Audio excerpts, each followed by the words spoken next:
phase. Welcome back to Third Phase of Moon Radio Live. I'm your host, Dr. J. Andy Elias. Co-hosting with me today is Revolution Radio's own Rome Radio host Joe Kiernan, who's also UFO hunter.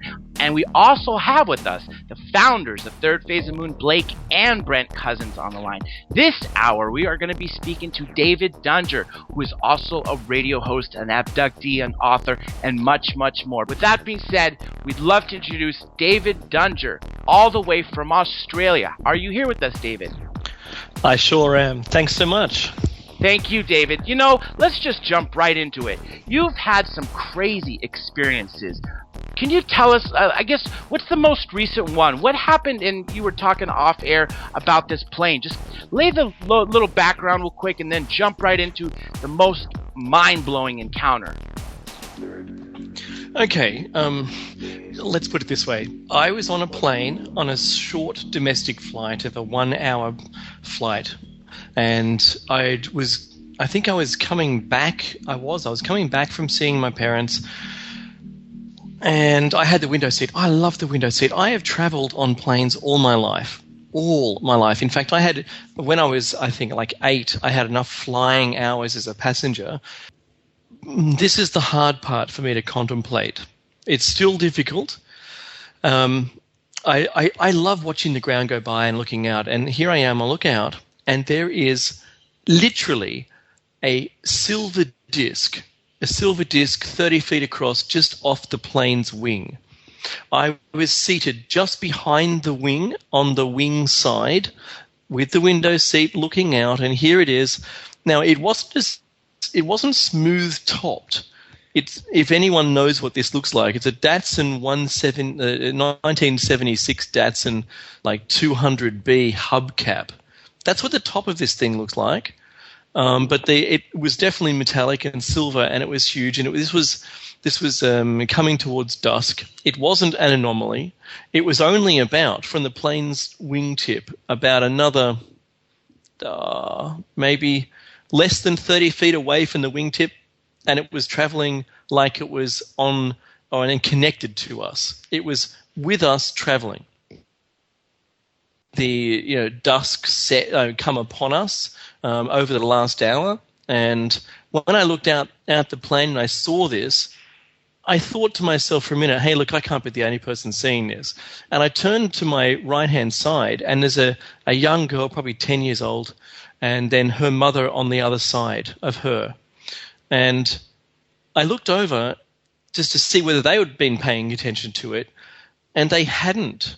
The daughter had immediately broken out in spots, red spots from head to tail. Yeah, and her mum was fussing all about her, and she wasn't paying attention. So I thought, well, I'll have a look down the aisle. So I popped my head above the seat line, and no one was about. There was no flight staff. They weren't there. Everyone was seated and just quiet. And I go, why is everyone, people should be looking out the window, people. Yeah, to myself, I'm thinking. So I look out, it's still there. I rub my eyes, yeah. The next thing is the cockpit door opens up, and the pilot, dressed in pilot gear, it could have been a pilot or co-pilot, I don't know. And I was, a ways down the plane, and he's clutching, awkwardly stepping, like confused. He didn't look like he knew who he was, and he's clutching the seat tops with white knuckles, holding himself upright. It was absolutely amazing to see this. And I'm thinking in my head, looking out the window, looking back at him, he must be seeing something in front of the plane. I don't know why he looks like he's in shock. And I think, well, I can fly a plane. I've landed a plane at Kai Tak Airport, the old one in Hong Kong, on a simulator. I've got a lot of hours on a simulator, and I'm pretty good. So maybe it's nearly time for me to put my hand up and say, look, I'll fly. If no one else is a pilot, I'll land this thing. I'm thinking I'm brave, yeah? But anyway, his eyes contact me directly. He sort of stands upright and turns around and goes back into the cockpit. Meanwhile, this whole time, I've noticed that we're not moving. Looking down at the ground, we're not moving relative to the ground, not relative to some hills or mountains. And then this thing disappears off the wing. It's gone. And the plane just starts moving again. The next announcement that happens is over the air. There's still no flight stewards or anyone. I don't know where they are or what they're doing, but they're obviously looking out the windows, right? But I can't see them from my position. The next thing that happens is, we get the, ladies and gentlemen, we're experiencing some flight difficulties. We'll be landing an hour late today, blah, blah, blah.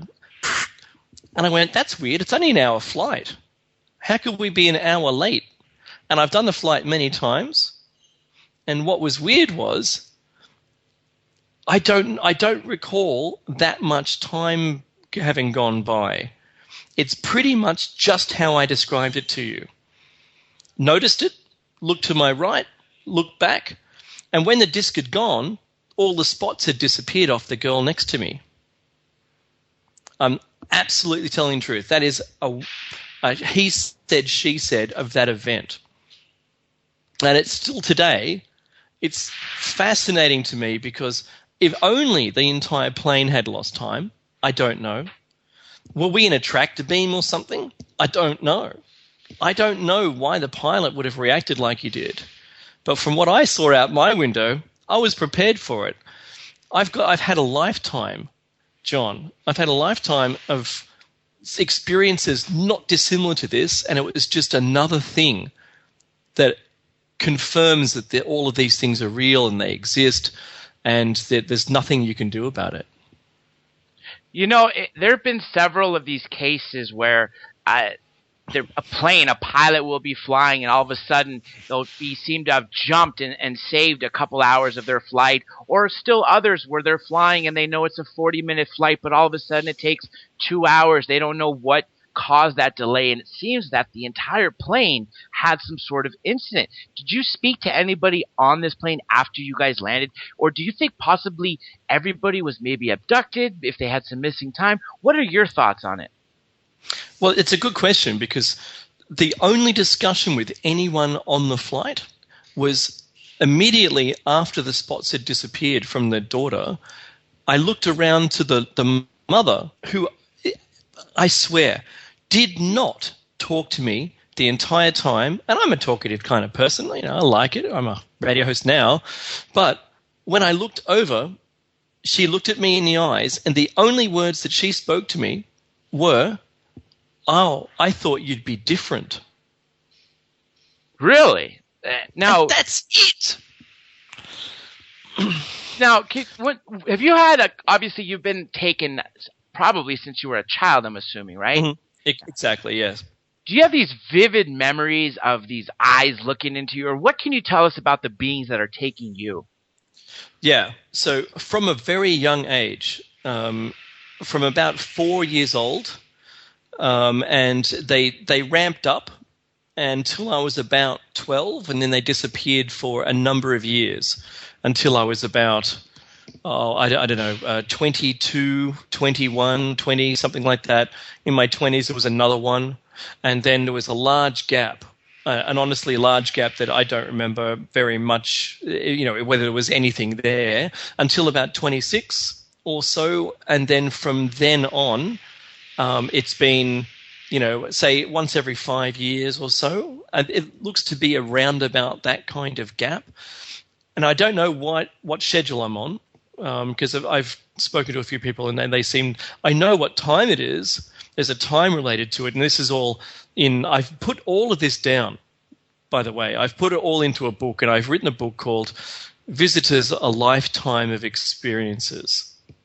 And it's just a chronological order of stuff that has happened in my life. Now, you mentioned the eyes. The eyes on the front, the picture in the front of Whitley Strieber's Communion book. Mm-hmm. I'm sure you're familiar with it, yeah? Definitely. It was in the 80s, and I stood there with my mother, and tears were streaming down both of our faces. We were motionless and rigid with fear, looking at that face. outside the bookshop when it was first on display on its promotional, release to the public. And I didn't know my mother had tears running down her face until I looked at her, and she didn't know it with me.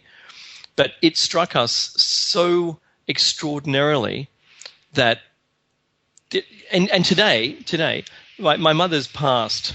Yeah, she's passed on, and only in her deathbed did she say, "Watch out for the orange ones, the orange orbs." And I had no clue up until round about that time that she'd had any experience at all with this. But subsequently, I found out that, my parents had been called to my school because of things that I'd drawn. I ended up being regressed to find out what happened on a different day.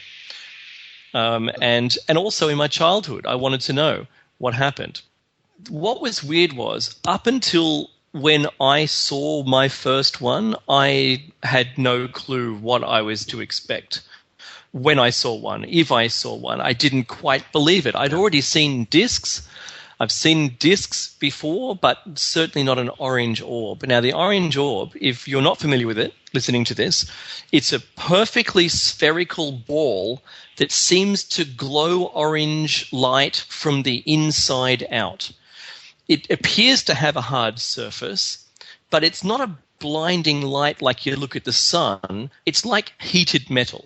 It's probably the best way to describe it. If you That's a very heat good up description. metal, if you heat up metal so it glows, you can sort of see a texture on the outside of the metal, but still it's glowing and it gets a little whiter towards the center. But it doesn't seem to be hot. That's the weird part about it. So I was driving up on my own. We have a coast road like in the Pacific US. There's a number one highway. There's a number one highway here too, and it runs the full length of our coastline. And I was driving for like 12 hours on this road, and I got to a point right near the ocean where I saw an orange glowing thing. And it was, I'll use feet for the listeners. I normally translate it to yards, but I can use feet. So it was around about maybe 70 feet off the ground. It was less than half a mile away from me when I first saw it, and it hadn't crossed the road yet. It was traveling only at about 10 miles an hour. And it was traveling completely perpendicular to the way I was driving. So it was about to cross my road ahead of me, and I started to slow down. I was in complete fear of traveling beneath it. I didn't want to go near it. I wanted to keep distance between me and it. Not like a disc. If a disc lands, I'm going to run up and knock on it. Hey, guys, welcome to Earth or whatever, right? But not these things. I knew inherently that I had to fear it. It wasn't something natural. And even though my brain is telling me, oh, it's not something extraterrestrial, it's just an airplane engine on fire. But it was not. It was traveling around about the speed of an ultralight, but it was about 30 feet across is what I can estimate, maybe 40 feet. But I got so close to it as it traveled over the road, and I've actually done this in Photoshop. I made an image for the cover of my book, which is exactly what I saw. I'm pretty good at this stuff. I don't have any other photos or anything, but I had to make something for my cover, and I actually made what I saw. So including the dash, including the bonnet, the lights, the headlights, the fact that it was this dark on the street, and here's this thing traveling across over in front of me. And it was, because we were really close to the ocean, there was a sub-atmospheric layer, which is only about maybe 50 to 70 feet thick, which was very thick with moisture. And as this thing was scooting along just slowly over the top of this moisture barrier layer, just the bottom edge of it was causing a little vapor cloud, but not because it was moving fast, because it was interacting with it. And the cloud dissipated before it had left the edges, basically, of the back of it, like its own width again. You've got to see the cover. I recommend that if you're interested in this, please, maybe read the rest of it. But this, that disappeared over the road and then went down into the ocean. And I was convinced when I was telling people afterwards that this was just, surely there'll be something on the news about it. But there was nothing. Thirdphaseofmoon.